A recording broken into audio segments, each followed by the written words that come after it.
Welcome here to the News4JAGs podcast. I'm Jamal St here alongside Justin Barney. 3 of the last four, Justin. 3 of the last 4, and the worst lead lost in franchise history. They blew a 19-point lead. How? There's been a lot of bad Jaguars football, but they had never, until 2025, blown a 19-point lead. That's unbelievable. And I was getting texts from people after the game yesterday. People asking, saw the story online, and said, I can't believe the Jaguars. I can't believe that's.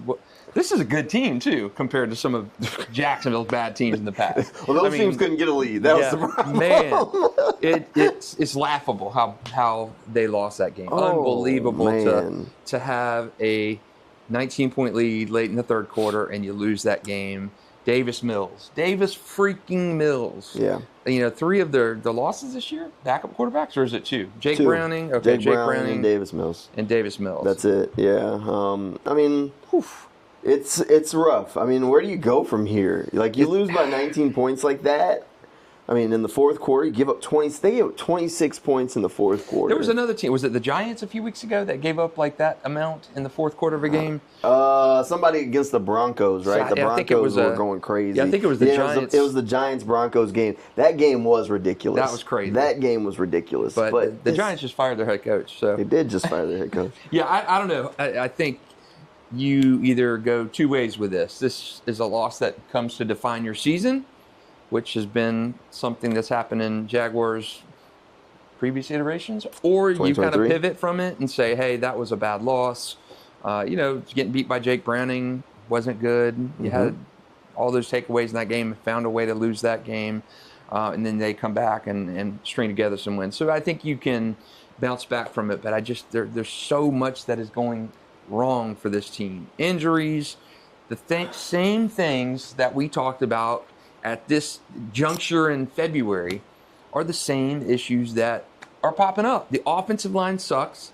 The defensive line is embarrassingly bad. And Caleb Chason has more sacks than Josh Hines-Allen and Trayvon Walker combined. Your big money guys are producing squat. I mean, Josh Hines-Allen has not done anything at all. I mean, he came into the season in how many sacks to break Tony Bracken's record? 2.5. And we're 10 games in. He's got 2. So technically he's tied. The half a sack will put him at the all-time leader. It's all the issues that we knew were issues going into this year have manifested themselves once again. Trevor Lawrence, the book's still out on him. I see all the talking heads on social media and on everything talking about biggest bust, to cut him.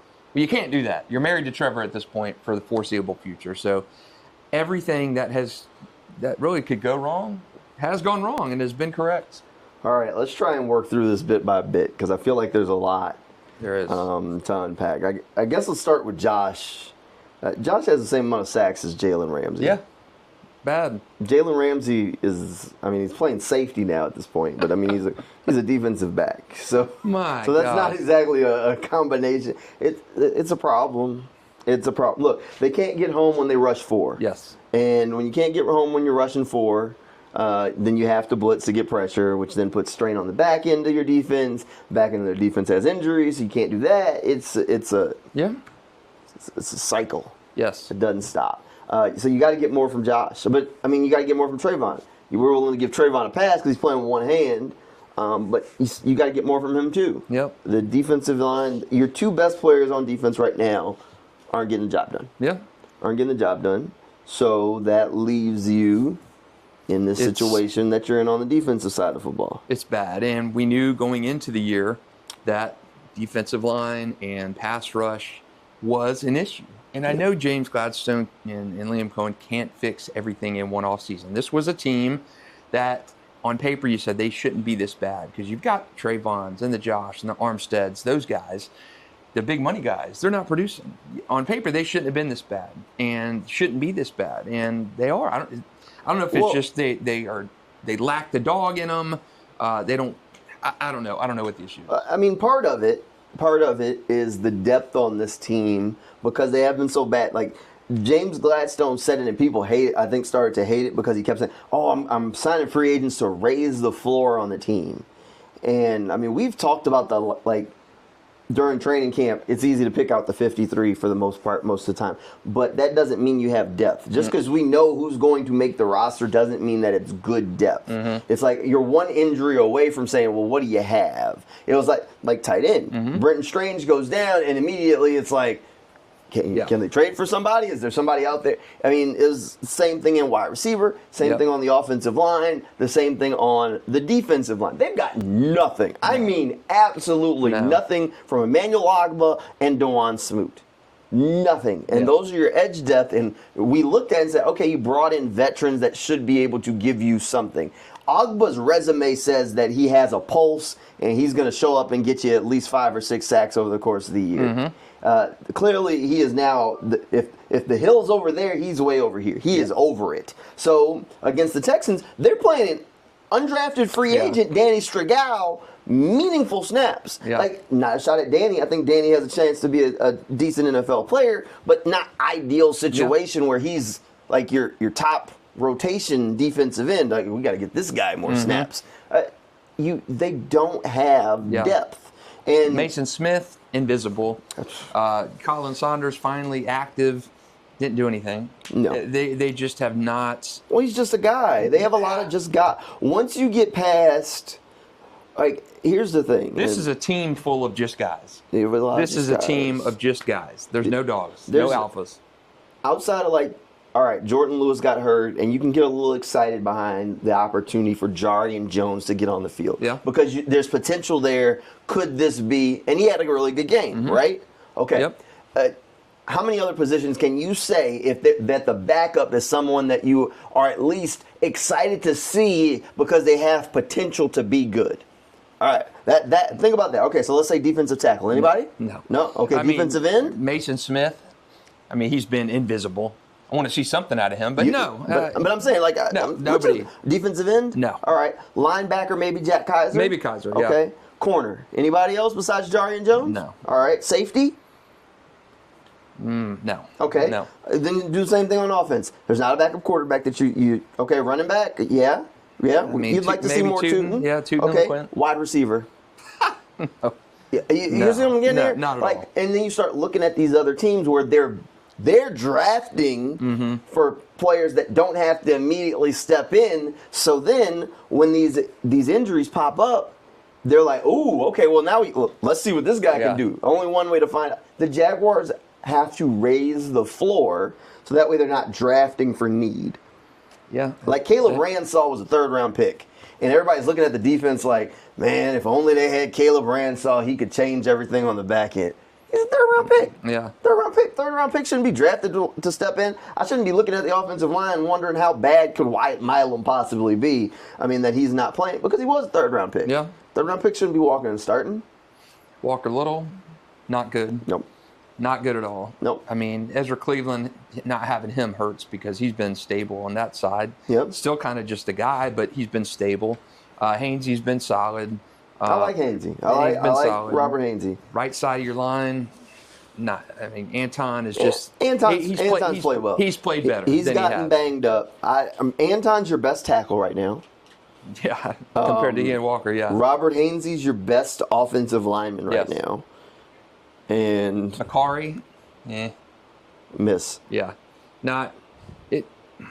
There's so many holes on this team that existed before this regime came and still exists now. And look, they're Jaguars are a deeply flawed team, and we're seeing those flaws manifested in real time each week. The offensive line. You kind of duct tape and shoebox and held them together the first stretch run of the season, and then start playing those good teams. And 7 sacks against Seattle, 7 sacks against the Rams, 5 sacks against Houston. Now Houston's got a good defensive front. Those other 2 teams have good defensive fronts, but you shouldn't be giving up 19 sacks in 3 games. That's inexcusable. For Liam Cohen and that offense. Just bad. Look, bad. I'm willing to forgive the Rams in Seattle because right now they look like the best teams at football. So, like, those 2 games, by no means did anybody think this team, even at 4-1, was getting ready to go on a stretch run and win the Super Bowl. Nobody realistic. Yep. Because they're at least a year away. Yes. At minimum. And always were. So, losing to Seattle and the Rams, wholeheartedly, you're like, I get it. Both of those teams look like the best teams in football right now. It's the sacks against Houston. You give up 5, and the inability to get sacks against Houston. And that Houston's offensive line is terrible, man. Terrible. You got Josh going against a rookie. God, it can't even get the pressure on the guy. It's a backup quarterback in Davis Mills. I mean, not even playing C.J. Stroud in this game. Just so many bad things that have manifested themselves. The good news is they're still 5-4. They're still 5-4. You're still in control of things. You on paper you should sweep the Titans. You should beat the Cardinals. I mean, I'm glad you're going down that road. So I actually have the whole thing pulled up. So I have our nice little playoff calculator pulled up. All right. So you want to do these? All Let's right. do it. So you say sweep the Titans. Yep. All right. So we'll punch in sweep on the Titans. All right. Let's see. You want to split with the Colts? Split with the Colts. Split with the Colts. So you win in Jacksonville, lose in Yep. Indy. All right. Lose in Indy. Okay. Jets. Cards. Beat the Jets. You're going to beat the Jets. Okay. What about Broncos? Lose. You're going to lose to the Broncos. All right. Cardinals. Win. Win. All right. Chargers. Loss. They have a 50-50 shot of making the playoffs. Okay. With that. The Chargers game is your catalyst. For whatever reason, the way this is going to shake out, this game is a catalyst. If I flip that Chargers game to a win, 99%. It's that one game. Even if I flip like the Colts to a loss, you're still at 70% chance of the playoffs. But you lose this game, Yeah. You're down. it's literally the Chargers game is your catalyst. You lose Because that that AFC game. West is so strong this They're year. gunning for a wild Yep. card. You need the tiebreaker over them. Yep. So this is a must-win this week Yeah. if they're going to get in, because I mean, even if you split with the Titans, 70% chance of getting in if you beat the Chargers. Yeah. They have to win this week to keep control of the complete control of their destiny. And I think from a momentum or morale standpoint, They've too, lost- you've got to They've lost win 3 this of the game. last 4. Yeah. You lost 3 of the last 4, and you can't afford to lose. I mean, that would make it 4 of the last 5. You lost 3 of the last 4, and you're one Devon Hamilton swat away from losing all of them. So, yeah, unreal. And, Liam Cohen talked about the fast start. They had a fast start. You're up in 17-0 in the first half. Yep. Punt return touchdown. Parker Washington, great touchdown in the end zone. But you crap the bed in the second half. Nothing in the second half. Still haven't Terrible. played 4 quarters. Still haven't. So you got the fast start you wanted, but on the flip side of that, penalties were a killer. The Trevor pick at the end of the first half was a killer. You at least had 3 points there. The penalty, the illegal hands by Chuma there in the final drive of the game, a killer. Just so many self-inflicted mistakes, and it's unbelievable how they continue to just make mistakes that continue to kill them. Yeah, look, you just can't do that. You can't do that. You have to be better. You have to play better. You have to find ways to win these games, and they have to play clean football. It's too far in. It's too far into the season for those mistakes to keep popping up. Yep. And at some point, you start asking the question, like, yes, talent is part of the issue. That's a big part of the issue. But some of it, you're not fixing this year. You're not. There's I don't think you're only fixing so much you can do. I don't think you're fixing Trevor this year. I don't think you're fixing receiver issues this year. And Trevor, I hate piling on him because, yes, his performance on Sunday was one of the reasons they lost. Defense was the bigger reason. You give up that many in the second half. But Trevor's got to be better. No question about it. But I don't think he's going to get better until the offseason when you have more receivers. You're a year in Liam Cohen's system. For all the people saying, cut Trevor Lawrence, get rid of... You can't. Stop saying that. Jacksonville cannot get rid of Trevor Lawrence this year or next year. He's going to... Contract hadn't even started this year. $140 million dead cap charge if you want to get rid of him next year. You can't do it. Can't do it. Well, realistically, I mean, did Trevor miss some opportunities? Sure. Did he play a perfect game? No. Was he the reason they lost? He's not even in my top 3. He's not even in my top 3. I mean, look, plain and simple, the interception that Stingley got, a good play. that was a great play. Good play. I mean, one-handed, closed the gap really quick. Again, Was it on Trevor because he threw the ball to Austin Trammell while Stingley was covering him? Sometimes you got you got to call a spade a spade. You got to know your guy. Like Stingley has advantage. I don't care if it looks like Trammell's got a step, which it did. So I get it, but no, Trevor didn't play a perfect game. He's got to be better. He can't take a sack on that last drive. No, not at all. Which is unacceptable. He missed Parker on one. Liam Cohen said he missed Diami down the field for what would have been an explosive. I mean, there's at least one other one where I saw that he missed Diami down the field. But the offensive line's failing him so quickly that he's, his eyes go down of, okay, let's survive for a second, and then your eyes can go back upfield. So sometimes it's that simple. It's not just, stand in the pocket. Just because you see the receivers open, there's other things going on in the calculus. It's like when we do a TV show. I'm in the studio. That doesn't mean that the booth isn't on fire in this moment. Like we're doing whatever we're doing, and you can't see the full picture. So Trevor needs to improve. There is a weight on his shoulder where once he takes that contract, the expectation is that he elevates the people around him. He does not elevate right now. Trevor is, and I say it all the time, I think Trevor is going to be what we've seen. I think he's going to be an average NFL quarterback who he's not like a Mahomes or Josh Allen. He's not going to be able to lift the entire franchise. The saying is the high tides raise the boat.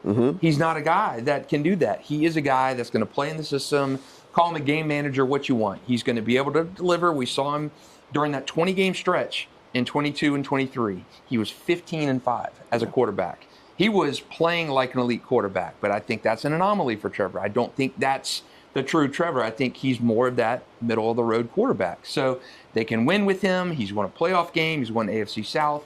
Jacksonville can be successful with Trevor Lawrence. Even this current version of Trevor Lawrence. He's a game manager, whatever. They can win games with him. They beat the Chiefs this year with Trevor Lawrence driving down the field. He's had some great fourth quarters this year. But you can't ask Trevor Lawrence to do it all. He's not Mahomes. He is not the guy who's going to elevate a franchise. Right. When he's skittish because he's getting sacked 7 times a game, you can't pin that on him. When his pass catchers have dropped 30 balls this year. 30 balls this year. Trevor can't do anything about that. He's got to have ballers and players around him. I saw some guy yesterday online saying, Trevor's a terrible quarterback. He's surrounded by elite players. Ain't a damn soul on this Jaguars team. Who? There's no elite players around Trevor Lawrence. Zero. None. So Trevor's got to have a perfect situation, and then he can lead. And I think Jacksonville has shown they can win with Trevor Lawrence at quarterback. He's not the weak link right now. He's got to improve, but everything around him has to improve too. And you cannot be a successful quarterback when you're getting sacked 7 times a game. You can't. No. You can't do it. No, it's tough. And look, he is what he is. Can he be better? Yes. There's room for that, and there's room for criticism. But again, I don't think look, it's not his fault that they couldn't move the ball. Not entirely his fault they didn't move the ball in the fourth quarter. I mean, look, they tried to. They tried to run the ball. They tried to throw the ball. Offensive line's getting beat on both sides. So, I mean, offensive line stinks. Fell apart. Stinks. They were fine when they were completely healthy. When everything was perfect, you were okay. You were good. We're talking about Trevor Lawrence not getting hit. Yeah. The second they were banged up, came back down to earth. Came back down to earth. Anton's been banged up. Ezra missed the game. Ezra's like the second highest graded guard. McCarry's the second coming of Brandon Sheriff. That man leaves every damn game. He leaves every game and then he'll come right back in for a little bit. I mean, at some point, my biggest question is, at least with the offensive line, I say let the young guys play. At some point, look, Jonah Monheim had to finish at right guard because McCarry had to leave. So they put Monheim in. We've seen Monheim make one start so far. You know how you're going to find out if the guy can play? Throw him out there. Yeah, throw him out there. McCarry hasn't been good. He hasn't been good. Cole Van Lannon was fine, but he wasn't good. Yeah. Let Monheim play. Figure out what you have in him.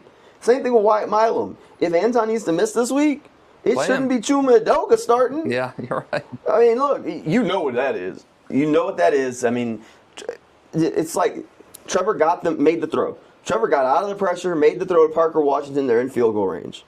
Chuma's got his hands in the freaking face. So he not only did he get beat, so he's his guy's the reason Trevor had to flush out and roll to the right. He cost him a touchdown to Jacoby Myers in the game early on too.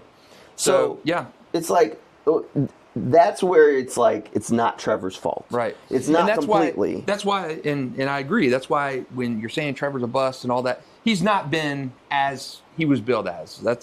I don't think you'll find anybody who will disagree with that. He was billed as generational, and that was never fair. He has had 30 passes dropped this year. Yes. 30 passes. 30 balls. 30 catchable balls have hit his receivers in the hands, and they've dropped. Travis Etienne dropped an easy one yesterday.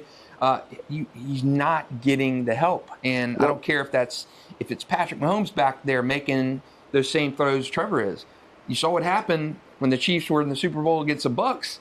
Mahomes was just a guy in that game because he couldn't get out of the way. I mean, and Trevor's the same way. I mean, when you're not getting that protection, and you're having receivers drop the ball at an alarming rate, an average of 3 per game, you're not gonna have that success. And yes, I've been a Trevor Lawrence critic for a long time, but you can't pin everything on him. I mean, the defense gave up an obscene amount of points, 26 points in the fourth quarter, 20 in the fourth quarter, and then the defensive return. But nonetheless, you can't win the Kentucky Derby on the mules, what they say. Yeah. And I feel like that offensive line, there's a bunch of mules on that Jaguars team right now that are not helping at all. No, look, you gotta fix some of this stuff, and it's tough to judge Trevor completely because it's the same thing. The surroundings aren't perfect. There's stuff that's his fault.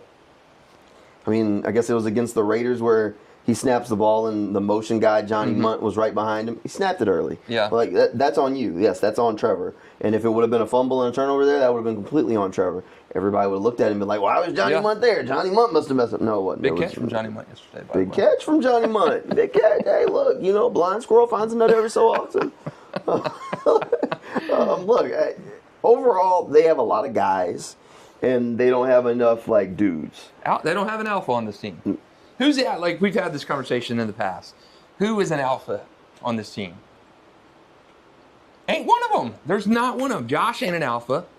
Trayvon, not there yet. There is no alpha at all on offense. Travis Hunter has not been an alpha.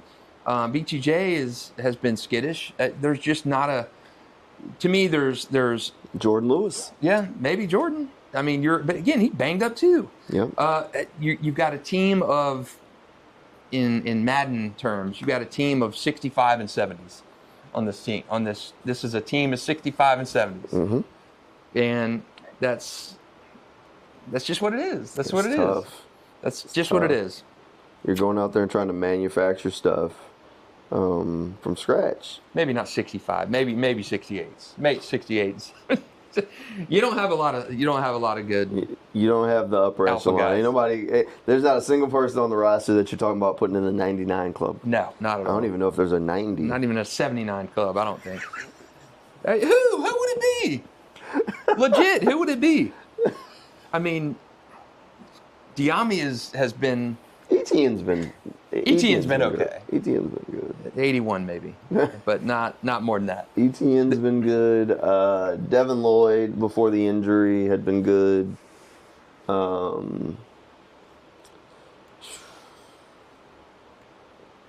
there's just not. There's not, no. And it's not something that was going to be fixed in one offseason. Yes. Your draft picks have been Midland.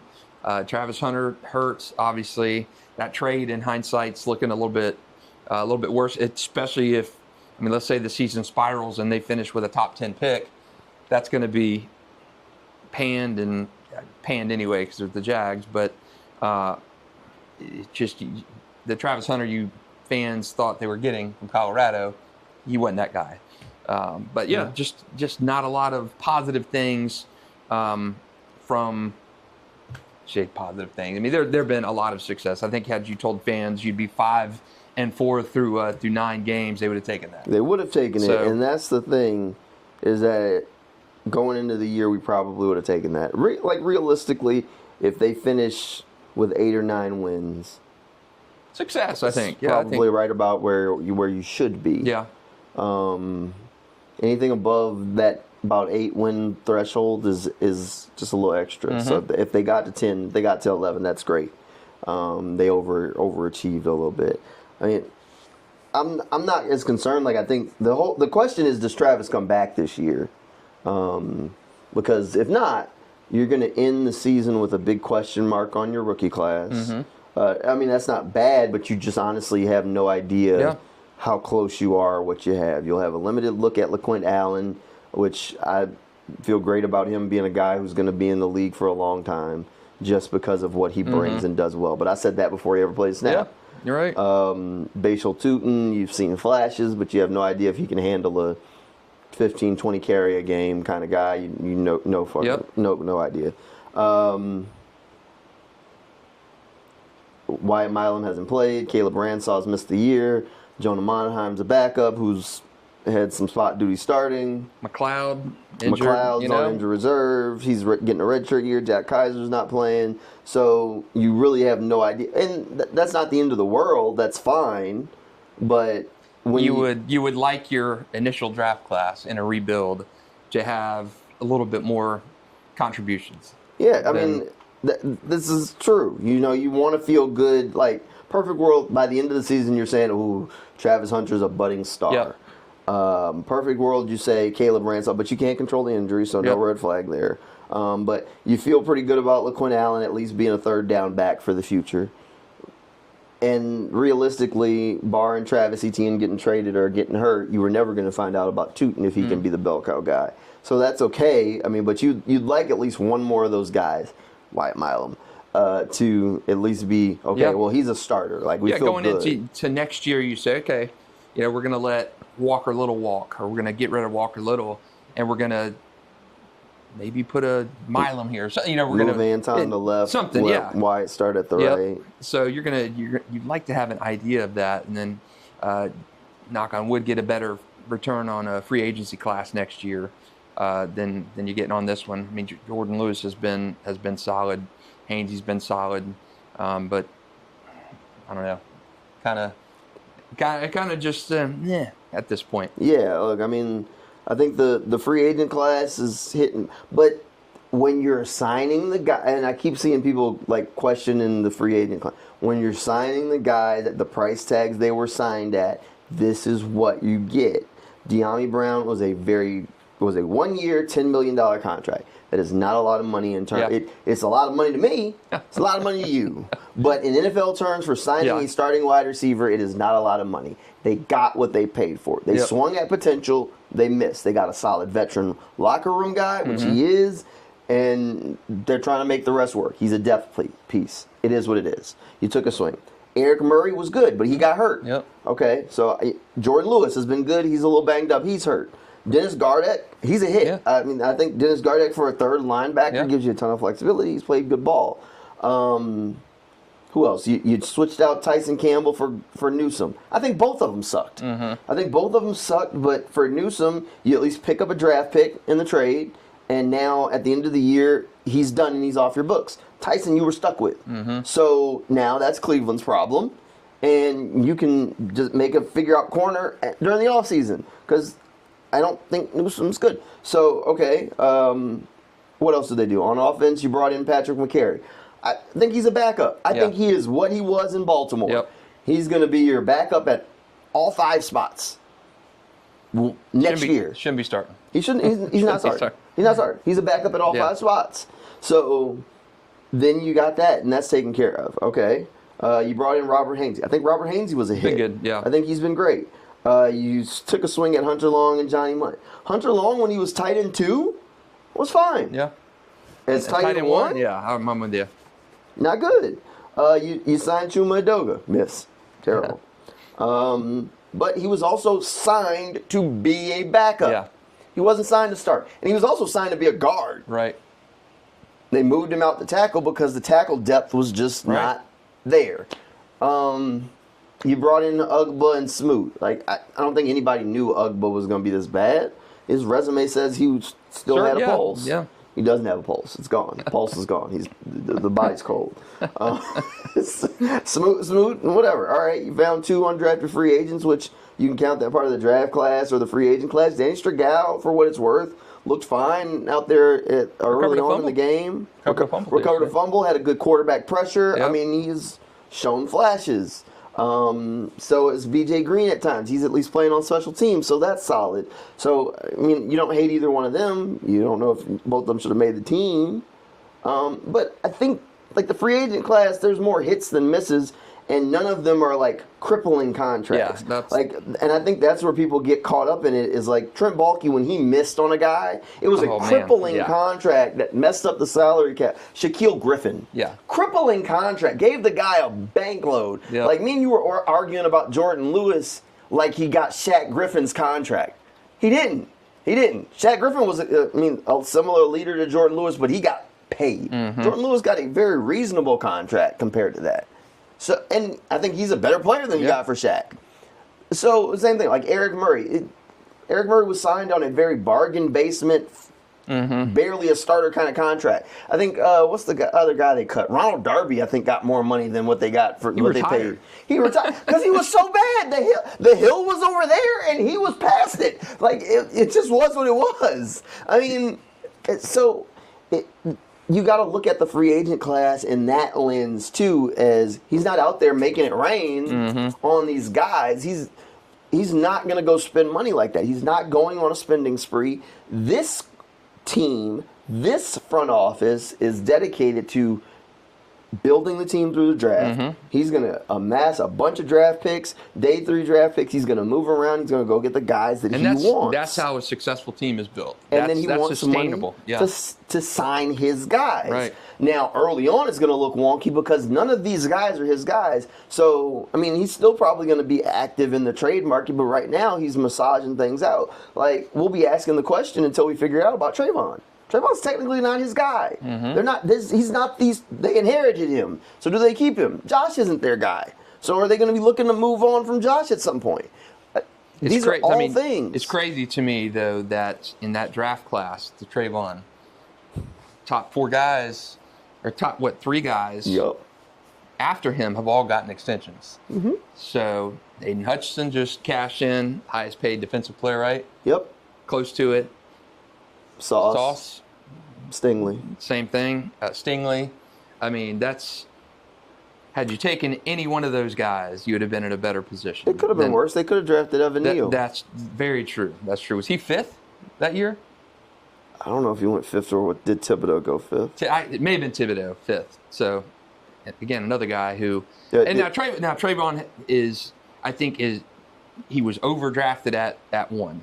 He's been a very serviceable, solid NFL player, but when you view him through the lens of who was drafted around him, that's where it becomes a little bit the nitty gritty around him. So it's like who was NBA draft and Jordan was drafted? Was Olajuwon went first, Bowie went second, Jordan went third. So when you view, Olajuwon was unbelievable NBA center, could have had Jordan though. Yeah. So I know Olajuwon was a Hall of Fame player, but anyway, the people you're drafted around really can kind of enhance or. Well, it's like the Taven Bryan argument. Yeah, Taven Bryan, another one. Could have had. Man, this conversation's gone off the rails. Yeah. Gone off the rails. This is bad. Jags and drafting. Look. Overall, they're not at a point in the season where we should be talking draft. Yeah. They're 5-4, and they do still control their own destiny. But you're kind of at, like I've been saying it, like you got to stop the slide. You got to stop the slide. Like it's a slippery slope, and they've reached the point where if you lose to the Chargers, you slip. Yeah. I mean, you've reached the crisis point. It's win this week, or you're borderline don't control your own destiny. It's crazy, but it's true. And again, you could still, let's say they lose this week and you're 5-5, you still run the table, finish 12-5. Won't happen. But hey, look, back in 22, when they went to the playoffs, I remember that same playoff calculator gave them 1%. Yeah. They gave them a 1% chance of making the postseason. And those jokers ran the table and went and did it. So is it possible? Sure. This is a team, I said it on the radio with Hacker. Cam Newton said it. You either got a chip on your shoulder or a target on your back. Mm-hmm. This team plays with a chip on their shoulder. They like to be doubted. They have a locker room full of guys that feel like nobody believed in them. I mean, Liam Cohen feels like he was doubted because they questioned. All of us were saying they need an old assistant head coach that's been there, done that, because it's a young staff. He got made fun of for his Duval, all of that stuff. Like, he heard all that. I mean, it's there. I mean, James Gladstone, because of how young he looks, the regime, all of that, they feel like they were doubted. Trevor Lawrence feels like he's been doubted. Josh Hines Allen feels like he's been doubted. Trayvon Walker feels like you see what I'm saying? Yeah. Foye Oluokun, the whole locker room. These are guys that play with chips on their shoulder. But the second this team, 2023, move forward a year, people start to believe in them, and they have a target on their back because now the hunter became the hunted. They don't know how to handle it. Yeah. That's what happened against the Texans. Yeah. They became the hunted, and the Texans turned into the hunter. And that target on your back isn't as fun. Mm-hmm. That's true. They know how to play comeback football. They don't know how to start fast. They know how to finish fast. They don't know how to come out swinging, but once they're backed into a corner, they'll get to swinging normally. It's just the mentality of a lot of the guys that are in the locker room of how they are. Now, that's something that you got to fix if you want to take the step from being a mediocre team to a good team. But right now, that's just who they are. They don't know how to operate with a target on the back. You get the target on the back, and they just lay down. Yeah, that's true. Happened, no better point of that than against the Texans. Bad. Bad. Well, crisis point this week. Back at the bank. Yeah, Big back game. tailgate Sunday morning. Come out to the slab, hang out with us. Yeah, it'll be fun. It's probably going to be a little cold, it sounds like. I haven't looked at the weather forecast yet, but I keep seeing them talking about freezes in Florida, so might be hoodie weather, or at least a sweatshirt or something. We'll see. But yeah, we'll be out at the slab. Come hang out with us. Come say hey. We'll be talking about the Jaguars. You can watch it over on Channel 4 from 11 to noon. And we'll talk about what is last time the Chargers were here was a good one. Yeah, night game, comeback win. It wasn't a good first half, but again, this team plays better with a chip on the shoulder than a target on the back. Yeah. So we'll see. Maybe they can make sure that Justin Herbert still hasn't beat the Jacksonville Jaguars in his career, but they got to take care of business on Sunday. We appreciate you hanging out with us here on the News4JAX podcast, and we'll see you guys next time.